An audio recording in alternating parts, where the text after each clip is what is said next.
whenever you're ready. Hello, my name is Hannah, and I'll be presenting on Claudius.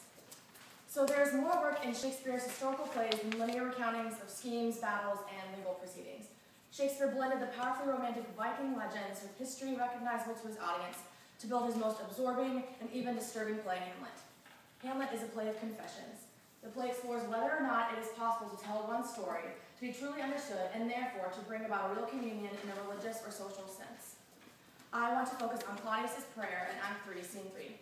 Something I discovered about the complexity of this character is the several labels he possesses, such as king, father, uncle, human, and vulnerable forgiveness seeker. In this presentation, I am going to focus on how humanity and vulnerability of Claudius. I'm going to focus on the humanity and vulnerability of Claudius and discuss how this relates to his confessions and religious interpretation. Shakespeare exemplifies these traits by orchestrating this scene with just Claudius and the stage. This is one of the most powerful scenes in the play, I think, because the real human vulnerable Claudius comes to life. "Oh, my offenses ran," says Claudius to an empty stage in Act 3, Scene 3. "It smells to heaven." He does not confess in a dramatically satisfying way. He has to confirm the guilt of himself as villain for the plot to move toward a resolution which will involve his, something I'm not supposed to say. Nonetheless, the play deliberately sidesteps that question, and the confession is uttered before the prince arrives. Indeed, despite the prince's misreading of the scene and his lack of access to Claudius's interpretation, his refusal to take revenge on what he believes to be his uncle in prayer represents a withholding of assent to another's confession that speaks more condemningly of the avenger than of his intended victim. One scholar describes Claudius's confession soliloquy as perhaps the most religious speech in all the plays of Shakespeare. Another described him as a man of hospitality and a devoted husband, a respected man who seems liked by those around him, one who had every right to call him friend. Hamlet, by contrast, appears to have no real friends except Horatio. He is shown as isolated within a community that fears him. This contrast is vital, for it provides as much a sense of what Claudius is doing in his confession as it underscores the irony of the confession's failure. Claudius's last words in the entire play say, "Oh, yet defend me, friends," in Act 5, Scene 2, line 266. For though a murderer, Claudius is nonetheless one of Shakespeare's most pious and otherwise well-meaning villains.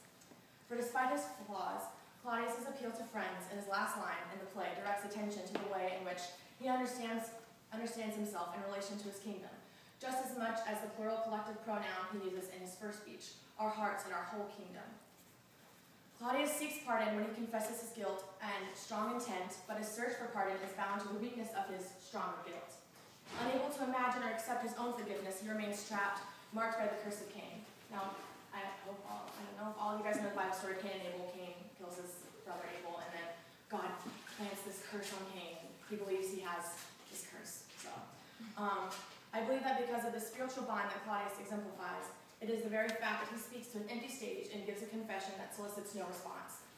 Unheardness is what makes the prayer scene so quiet, so easily overlooked. I believe to be, again, one of the most powerful scenes in the whole play. This is the point of the play when the plot divides from the inside and the outside of what the observers know, we as being the observers. Why, therefore, does Claudius confess? Who or what is required of him?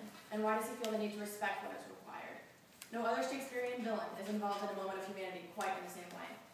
Claudius, of course, confesses in private, but the double business to which he is bound divides his confession between the requirements of public performance and private remorse, roles that were exemplified in the play that Hamlet expressed to the world, and that's when Claudius kind of went crazy, and it was very visibly like he had to, obviously, remorse.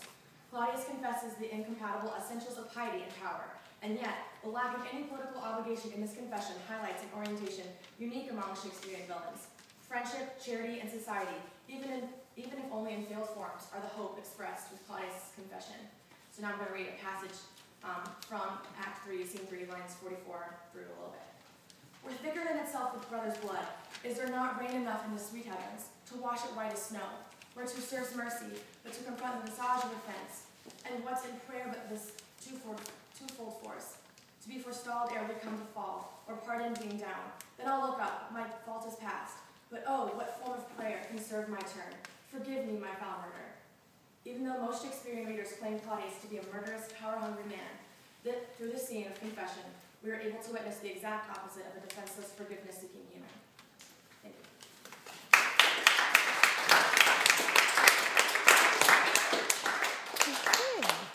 Thank you.